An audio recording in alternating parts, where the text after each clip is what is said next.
you're going. Okay, so I've got the nut in the arm and I've also got it onto the fulcrum bracket. You can see I've got a big gap there and a big gap here. So we're going to tighten this up and hopefully I'll show you the gap that we're left with so that there's plenty of movement. Okay, so we're using the socket and a ratchet just to push the nut into the lower control arm and onto the fulcrum bracket. You can see the gap there and the nut is done. So the gap gives us room to, you can see as it comes down it closes up. So that's the kind of gap you need on the fulcrum bracket so that as the whole steering goes up and down, you've got enough movement on the threads.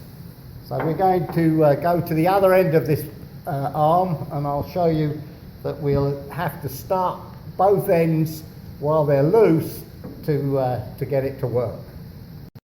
So we've got the lower control arms in now. We've put the nuts onto the threads and also the threads into the lower control arms. You can see that we've got good movement up and down. There's no binding, which means they're not too close. You can see by the gaps that they're fairly even, and we're very happy. So we're in good shape.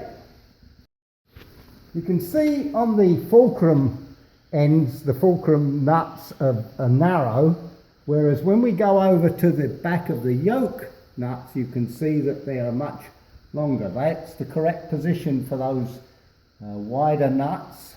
It's the same on both sides, and basically all that wider nut is a grease reserve. I don't know why the thought behind it, but that's the way they are to be correct. Anyway, we've assembled the front end. We've got our lock tabs bent over and we're all set. The next stage for us on this is going to be putting the spring beds in and putting the springs in. Today we were working on SDW441, which is a 1964 Silver Cloud 3. The fulcrum pin set, seals, rebound buffers, they all came from post 55. The caps, we ran into the fulcrum arms a couple of times in and out with some lubricant on them because they have to be turned in with your fingers. Albers provided the rebuild kits for the dampers, all the seals and gaskets.